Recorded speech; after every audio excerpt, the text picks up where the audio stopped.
नमस्कार। सुर्खियों के बाद पार्षद हत्याकांड, ग्वालियर के पार्षद हत्याकांड से जुड़ा अपडेट आपको बता दें। एफआईआर दर्ज हो गई है। राजेश शर्मा, भूरा तोमर, विक्की कौशल, इसके अलावा 2 अन्य, यानी 5 पर एफआईआर दर्ज हुई है। 2 अज्ञात हैं। राजेश शर्मा जो पार्षद है, उसका दोस्त भूरा तोमर, जिससे कुछ दिन पहले पार्षद का विवाद हुआ था। विक्की कौशल यह भी इस हत्याकांड में शामिल है। इसके अलावा 2 और हैं। मुरार थाना पुलिस आरोपियों की तलाश में जुटी हुई है। हत्याकांड के खिलाफ लोग सड़कों पर हैं। बारादरी चौराहे पर हंगामा कर रहे हैं। चौराहे को घेर लिया गया है। सड़क पर जाम लग गया है। यात्री बस, टेम्पो, जाहिर तौर पर टेम्पो, यात्री बस रुकेंगी, एम्बुलेंस भी रुकेंगी, तमाम जरूरी सुविधाएं भी रुकेंगी। लोग कह रहे हैं कि आरोपियों की गिरफ्तारी कर ली जाए, मकान तोड़ लिया जाए। सवाल यह कि यह इलाका आता है कैंट में। कैंट का इलाका मतलब सैन्य व्यवस्था के अधिग्रहण के अंतर्गत, सैन्य व्यवस्था के अंतर्गत, फोर्स के अंतर्गत, उनके इलाके में यूं ही दाखिल होकर कोई कार्रवाई की नहीं जा सकती। यह लोगों को समझना होगा। निश्चित तौर पर कानून व्यवस्था एक बड़ी चुनौती है।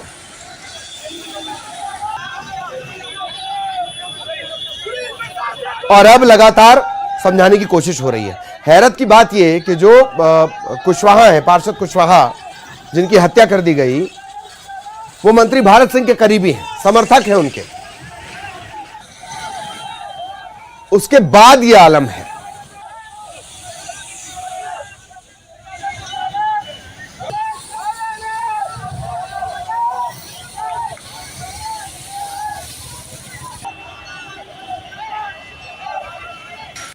ये रात को 10 के बाद की। काय से मारा है उनको?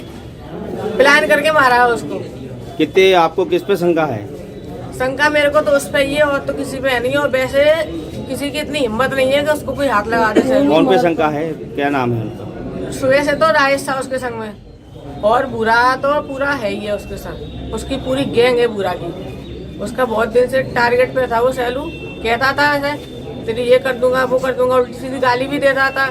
उसने 1-2 बार मेरे लिए भी गाली दी, गंदी संदी। तो उस बात पे भैया ने इसको मारा पीटा कि तू मतलब तेरी भाभी है और तू ऐसी गाली दे रहा है। आपको कितने बजे सूचना मिली थी? मेरे को सूचना मिली थी रात को 12 बजे करीब। आप घटनास्थल पे गई थी? नहीं, मम्मी गई थी मेरी।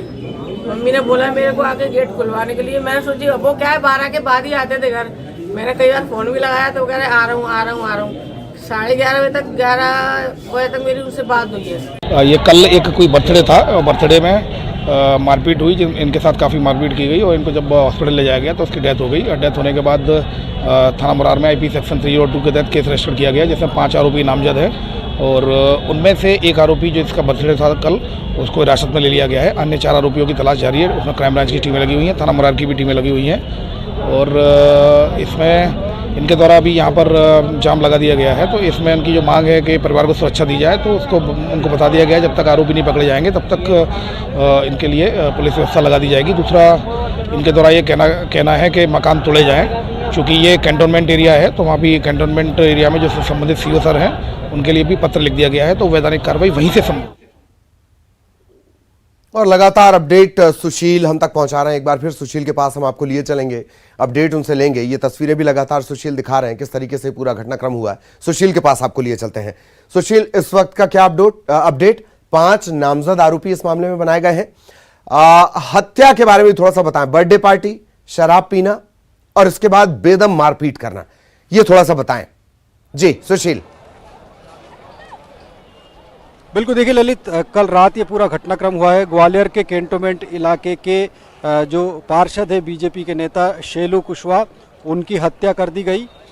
और सबसे दुखद बात यह है कि कल शेलू कुशवाहा की मैरिज एनिवर्सरी भी थी। और रात को जब वो घर पहुंचे थे, उसके बाद उनके जो परिचित है राजेश और एक भूरा, ये उनको बुलाकर लेकर गए थे। और इनमें से एक शख्स की जन्मदिन की पार्टी भी थी, इस तरह का इन्होंने बताया था। और उसके बाद जो है जब ये शेलू कुशवाहा को घर से लेकर निकले, तो उसके बाद जो है रात को करीब 2:30 से 3 बजे उनकी जो है घायल होने की खबर आई है। और उसके बाद जब उनको अस्पताल लेकर पहुंचे, तब लगभग 3 बजे के करीब उनकी मौत हो चुकी थी। और उसी घटना को लेकर सुबह से ही जहाँ मुरार में हंगामा चल रहा है और यहाँ आप देख सकते हैं कि ये बारादरी चौराहा है, मुरार उपनगर का सबसे मुख्य चौराहा है। इसी चौराहे से ग्वालियर के मुरार से ग्वालियर और लश्कर उपनगरों के लिए लोगों का आना जाना रहता है, लेकिन अभी भी यहाँ पर चक्का जाम चल रहा है। लोगों की मांग यही है कि आरोपियों की जल्द गिरफ्तारी हो, इसके साथ ही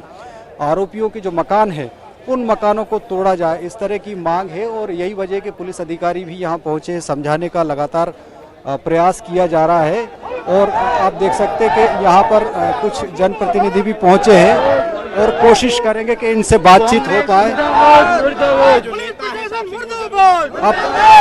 अब किस तरह की मांग को लेकर ये सब हंगामा और आंदोलन चल रहा है? देखिए, ये कुशवा समाज के सभी लोग खड़े हैं, उनके घर परिवार के लोग खड़े हैं, पूरे कंटोनमेंट बाट और ग्वालियर ग्रामीण विधानसभा के सभी समाज के लोग खड़े हैं।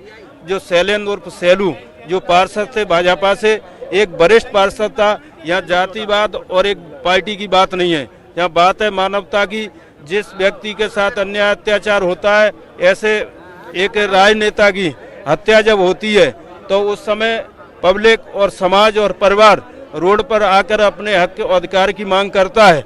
उनकी मांग है कि जिस तरह से दिन दहाड़े जो हत्या की गई है, मेरा ख्याल है हत्या ये सुबह के अब पुलिस प्रशासन ने कह दिया है कि कार्रवाई करेंगे और जो नियमानुसार कार्रवाई होगी वो करेंगे, उसके बावजूद भी क्यों चल रहा है?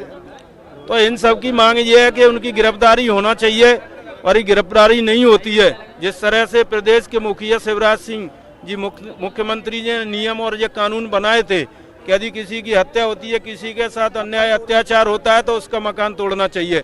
जब नियम उनने बनाए हैं तो नियमों का पालन भी वही करें। तो निश्चित तौर पर आरोपियों के मकान तोड़ने की यहाँ पर मांग की जा रही है। आप देख सकते हैं कि लगातार जो ये यहाँ पर आंदोलन है वो चल रहा है और देख सकते हैं कि जो पुलिस अधिकारी है वो भी लगातार यहाँ समझाने का प्रयास कर रहे हैं।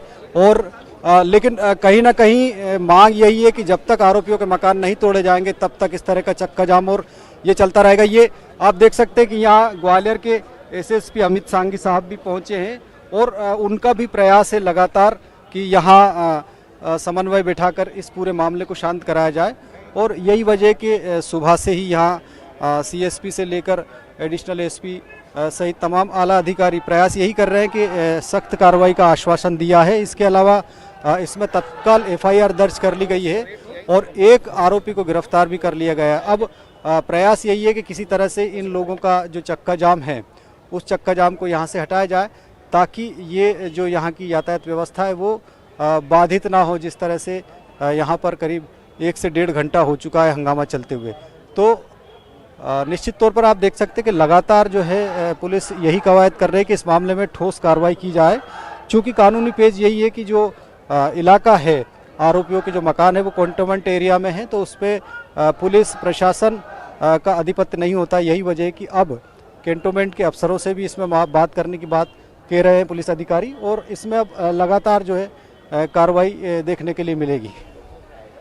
जी मैं आपसे सुशील ये भी जानना चाह रहे थे हम कि ये जो आरोपी हैं जिनके नाम बार बार लिए जा रहे हैं, चाहे भूरा हो या राजेश हो या विक्की हो और भी 2 आरोपी, इनके बारे में कोई जानकारी लग पाई है? ये तो पहले दोस्त ही हुआ करते थे, राजेश तो दोस्त ही था।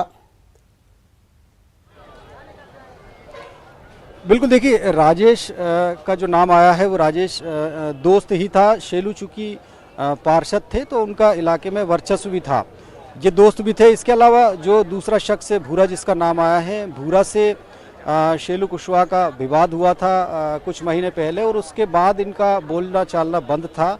लेकिन मृतक शेलू की पत्नी ने बताया कि 2-3 दिन पहले ही भूरा ने इनसे बोलना चालना शुरू किया था और उसके बाद कल जब शेलू की एनिवर्सरी थी, मैरिज एनिवर्सरी, और उसके साथ ही इनके एक दोस्त का भी जन्मदिन था, इस तरह की बात सामने आई। तो जन्मदिन की पार्टी के बहाने इनको घर से बुलाकर ले जाया गया और उसके बाद जो है देर रात ये घायल हालत में मिले और उसके बाद जो है अस्पताल में इनकी मौत हो गई थी। तो निश्चित तौर पर कहीं ना कहीं इसमें जो पुरानी विवाद है, जो विवाद हुआ था वो भी सामने आया है। कहीं ना कहीं चूँकि सियासत से जुड़े हैं तो दोस्ती तो सभी से थी। शेलू की इस इलाके में लोकप्रिय भी थे और चूँकि पार्षद रहे, कैंटोनमेंट के पार्षद थे, तो उनका मिलना जुलना था ही सही। तो निश्चित तौर पर रंजिश जो है ये निकल कर इसमें सामने आई। पुलिस अब इसमें और विवेचना करेगी। 3 लोग नामजद इसमें आरोपी बनाए गए हैं। 2 अन्य सहित 5 लोगों पर इसमें हत्या का मामला दर्ज किया गया है। एक आरोपी को पुलिस ने गिरफ्तार कर लिया, इस तरह का दावा है, और पुलिस लगातार प्रयास कर रही है। लेकिन यहाँ पर मुरार में पिछले 2 घंटे से 2.5 घंटे से ये हंगामा चल रहा है। चक्का जाम और सड़क जाम, चौराहा जाम, और लगातार हालात ऐसे ही बने हैं। चलिए बहुत बहुत शुक्रिया सुशील इस तमाम जानकारी के लिए। आगे भी आपके जरिए अपडेट अपने दर्शकों तक पहुंचाएंगे। इस वक्त बेंगलुरु आपको लिए चलते हैं। मुख्यमंत्री शिवराज सिंह चौहान पहुंचे हुए हैं। दिल्ली से अगर आपको वहां पहुंचना है तो 2.5-3 घंटे लगेंगे बस बाय रोड।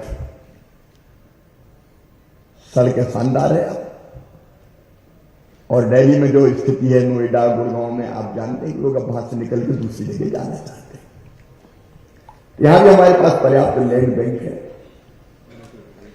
हम टाउनशिप्स भी विकसित करना चाहते हैं। हम इंडस्ट्रियल क्लस्टर भी बनाना चाहते हैं। तो अब रोड का मतलब ये नहीं है कनेक्टिविटी का कि हम केवल सड़कें बनाएं। इन्वेस्टमेंट के लिए कहां कहां हम और कनेक्ट कर सकते हैं। ग्रीनफील्ड एयरपोर्ट इंदौर के पास हमारा प्रस्तावित है। काफी तेजी से हम लोग उस पर काम कर रहे हैं। उसके आसपास भी नई टाउनशिप, इंडस्ट्रियल क्लस्टर, वो हमारे दिमाग में है। फिर परिवहन के लिए मेट्रो, लाइट मेट्रो, वो एक विषय है, लेकिन आसमान का उपयोग क्यों न करें। उसमें अभी महाकाल महलों की आप बात कर रहे थे, तो स्टेशन उतरेंगे तो केवल कार में बैठ के वहां जाएंगे, सड़क के माध्यम से नहीं जाएंगे, क्योंकि रोज 1.5 लाख लोग आ रहे हैं तो सड़कें तो भर गई हमारी। तो हमने कहा आकाश मार्ग का भी उपयोग करो, रोपवे, केबल कार, जितनी नई टेक्नोलॉजी का इस्तेमाल करके व्यवस्थाएं बनाए। हमने मध्य प्रदेश में एक जमाना था, मैं आपको घटना सुनाता हूं। शरद पवार जी कृषि मंत्री भी थे और फूड भी उन्हीं के पास था। मैं उनके पास गया और मैंने उनसे कहा कि हमें राशन चाहिए गरीबों को देने के लिए, तो हमारा कोटा बढ़ा दो। उनने मुझे उत्तर दिया कि प्रोक्योरमेंट तो होता नहीं है, लाते तो पंजाब और हरियाणा से, और आ जाते हो कि कोटा बढ़ा दो, कहां से ले आओ। उस दिन मैं ठान के आया था कि मध्य प्रदेश देश के अन्न के भंडार भरेगा, हम कसर नहीं छोड़ेंगे। और आज मुझे बताते हुए गए, इरिगेशन का हमने तेजी से काम किया और मध्य प्रदेश में एरिगेटेड लैंड थी 2003-04 तक केवल 7.5 लाख हेक्टर। ये राजा, नवाब, अंग्रेज सबने मिला के बने। आज मध्य प्रदेश में 45 लाख हेक्टर एरिगेटेड लैंड और 65 लाख हेक्टर तक ले जाओ। और कैनाल इरिगेशन नहीं, precise pipe irrigation, drip, sprinkler का उपयोग करके कम पानी में ज्यादा सिंचाई। और वहां भी उद्योगों के लिए हमने, आपने बताया, 1000 MCM हमने सुरक्षित रखा है। हमने भरपूर पानी की व्यवस्था की। और बाद में एक दिन फिर हम खड़े हुए, प्रणब दा भी उस समय हुआ करते थे, और हमने कहा कि अन्न का भंडार भरे, गेहूं समानीरा। मैंने कहा शरद पवार जी, रखने के लिए हमको बैग्स, बोरा जिसको कहते हैं, वो तो दे दो। उसकी पूर्ति भारत सरकार नहीं कर पाई। गेहूं के उत्पादन में पंजाब को बीट कर रहे हैं, और गेहूं मध्य प्रदेश का सरबती गेहूं। रोटी जितनी भी कंपनी आती है वो सरबती है कि नहीं है, लेकिन यही कहती है कि MP बीट सरबती गेहूं की बात करते। हमारा बासमती राइस अमेरिका और कनाडा में धूम मचा रहा है। हमारी पल्सेस, दालें, फ्रूट्स, वेजिटेबल्स, हमने आज अन्न का भंडार मध्य प्रदेश में। और इसलिए फूड प्रोसेसिंग की बात हो रही थी, अब हम वैल्यू एडिशन करना चाहते हैं तेजी से। उसकी हमारी पॉलिसी है, नीति है, मैं उस पर ज्यादा विस्तार से नहीं बोलूंगा, समय की भी सीमा है। फिर हमने बिजली, पहले लोग कहते थे आती कम है जाती ज्यादा है, बिजली नहीं आते, बिजली के बिल ही आते हैं। लेकिन 24/7 पावर सरप्लस स्टेट है आज मध्य प्रदेश। और दिल्ली की मेट्रो भी मध्य प्रदेश के सोलर पावर प्लांट से बिजली भेज रहा है। तो जितनी बुनियादी चीजें थी, हमने दिन रात काम किया, पानी, बिजली, सड़क, rural development, urban development, health, education, और फिर हमारे दिमाग में आया कि अभी तो तब से उद्योगों में हम काम कर रहे थे, ऐसा नहीं कि नहीं किया, लेकिन तेजी से कैसे मध्य प्रदेश का औद्योगिकरण करें। मुझे बताते हुए गर्व है कि इस साल भी मध्य प्रदेश की जो ग्रोथ है, विकास दर है, ग्रोथ रेट करंट प्राइस पे 19.76% है। हम तेजी से आए। अगर जीएसडीपी देखेंगे मध्य प्रदेश की तो कभी 3.5 लाख करोड़ की थी, अब 11.5 लाख करोड़ क्रॉस कर रहे हैं। देश की जीएसडीपी में हमारा जो योगदान था 3.6% था, 4.6% हो गया। लेकिन इतने से संतोष नहीं है, अभी बहुत काम कर रहे हैं। और जब प्रधानमंत्री जी ने कहा $5 बिलियन की इकोनॉमी भारत को बनाना है 2026 तक, अब उसमें राज्यों के योगदान भी चाहिए। इधर तुरंत बैठे आत्मनिर्भर भारत के लिए आत्मनिर्भर मध्य प्रदेश $5 बिलियन की इकोनॉमी के लिए जितने रिसोर्सेज थे, संसाधन थे, सबका प्लान हमने तय करके हमने तय किया 550 बिलियन डॉलर की इकोनॉमी मध्य प्रदेश बनेगा। और उसमें हर एक सेक्टर का योगदान है। और इसलिए अब हमारा जो फोकस है पूरी ताकत के साथ, वह इन्वेस्टमेंट कैसे आए, अलग अलग सेक्टर आपके सामने आए। मैं एक एक की पॉलिसी पे आपके साथ डिस्कस यहां से नहीं करूंगा, लेकिन आप देखिए फूड प्रोसेसिंग की बात की, फार्मा सेक्टर की बात हो रही थी। कोविड के दौर में मध्य प्रदेश ने दुनिया भर को दवाई की पूर्ति में महत्वपूर्ण योगदान दिया। बहुत रिच है हमारा फार्मा सेक्टर, निवेश की अपार संभावना है। आईटी के बिना काम चल नहीं सकता। टीसीएस, इन्फोसिस मध्य प्रदेश में आ गई, कई नई कंपनियां और खड़ी हो गई। हम आईटी के सेक्टर में तेजी से काम करते हैं। टेक्सटाइल, रेडीमेड गारमेंट्स में अभी आपने सुन रहे थे, राजकुमार जी बाकी मित्र भी बता रहे थे, मध्य प्रदेश आज पहली पसंद है। हमारा माइनिंग का सेक्टर अगर देखें तो मध्य प्रदेश में सारी चीजें होती है। लाइमस्टोन हमारे पास है, कोयला हमारे पास है, मैग्नीज हमारे पास है, कॉपर हमारे पास है, लो ग्रेड का आयरन ओर भी हमारे पास है। टेक्नोलॉजी ऐसी आ गई है कि उसका भी वैल्यूएडिशन किया जा सकता है। डायमंड हमारे पास है, हीरा। आपने अखबारों पढ़ाओ, बीच में ये हो गया था कि नदी के किनारे, नदी पर डैम बन रहा था तो खुदाई हो रही थी, तो वहां हीरे निकल आए, तो हजारों लोग हीरे की तलाश में निकल पड़े थे। अब हम ये बैन है, जायज है। कोई हीरा खोज के लाएगा तो उसको हम लोग पुरस्कृत करते, इंसेंटिव देते हैं कितना तुम्हारा।